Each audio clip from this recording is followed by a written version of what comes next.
One of my mentors once asked me if I was a believer or a disciple. Of course, this question got me trouble and kind of confused. I didn't know what to answer. Thank God he was a good mentor and he had the time to sit down with me and explain to me what he meant. According to James chapter 2 verse 19 and 20, it says, "You say that you have faith, for you believe that there is one God. Good for you. Even the demons believe this, and they tremble in terror." How foolish, in other words, how dumb can you be? Can you see that faith without good deeds is useless? Not that I was doing bad things at the time or anything, but my mentor wanted to explain to me and wanted to clarify that we were called to be disciples and not believers. It's okay if we believe, but Jesus called us to be disciples. As we read the Bible, throughout the whole time as Jesus was collecting his 12 men, his disciples, he would call them to follow him and not just to believe in him. But they were fellowshipping, they were in communion at all times.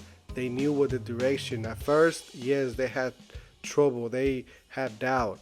But as they spent more time with him, they knew what to do. They knew how to do it. They knew where they were going to go, how they were going to do it. They were following Matthew 22, where it says, "Love the Lord your God with all your heart, soul, and mind, and love your neighbor as you love yourself."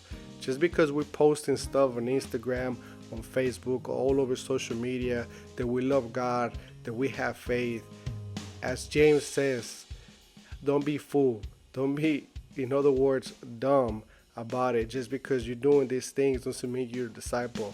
Are you loving God with all your soul, mind, and heart? Are you loving your neighbor? Are you making faces every time you see somebody? Perhaps you need to do the prayer that David did to God, where he says, "God, search my heart. And if there's anything in there that I don't know, please point it out. Take it out. Help me out." I want to encourage you today, as I was encouraged by one of my mentors, to ask God to search your heart, to search your soul, and to help you out and point those things out to become a disciple, not just a believer. Because I believe this is what God wants every single one of us to be and to do, to be a disciple, to make more disciples. I hope this video can help you with your walk with Christ as he helped me. God bless.